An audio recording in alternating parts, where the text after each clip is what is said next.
Hello, everyone. This is Dr. DeMarle. This is Saturday. It's 3/21/2020, and I'm recording this at 4:27.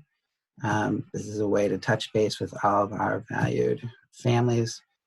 This has been a trying week, trying month for many of you. Your kids are most likely home from school. If they have 504 plans or IEPs, they're not receiving services, most likely. So this is just an update for everybody with some couple quick suggestions. As you know, the governor has declared a state of emergency and ordered all schools closed in New York State. Many schools are providing some type of online learning or sending home packets or arranging for packets to be picked up. Most of the local school districts have arranged for meals to be provided. If you have not, please check your school district's webpage or their Facebook page for details on when you can pick up your meals. The governor has signed a number of emergency waivers in terms of the fact that New York State testing has been canceled for this year. Schools have the ability to not have to have 180 days of school this year, and it's unclear what will happen with the Regents exams at this point.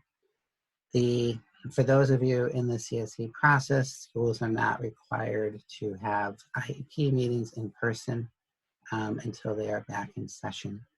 If a school district is having some type of online service, they also need to provide services for students with disabilities who have 504 plans or IEPs. That, however, does not require them to provide in-person services.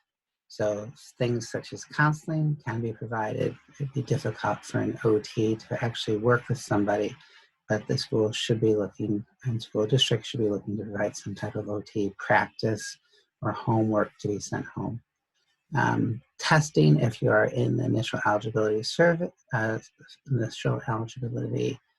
process, or if you had triennial evaluations coming up, testing in person does not have to be held. If your child is not receiving their services, what I advise is that you take out your calendar, you look at their IEP, determine how often they are supposed to be receiving those services, and then keep track of every service they did not receive. So if it's 3 times a week, mark down that they didn't receive those. If it's 3 times a month, keep track of the weeks they don't receive those. There is a strong case for compensatory services when services are not provided by the school district. Understandably, school districts are working very hard to try to meet these needs in this very challenging time.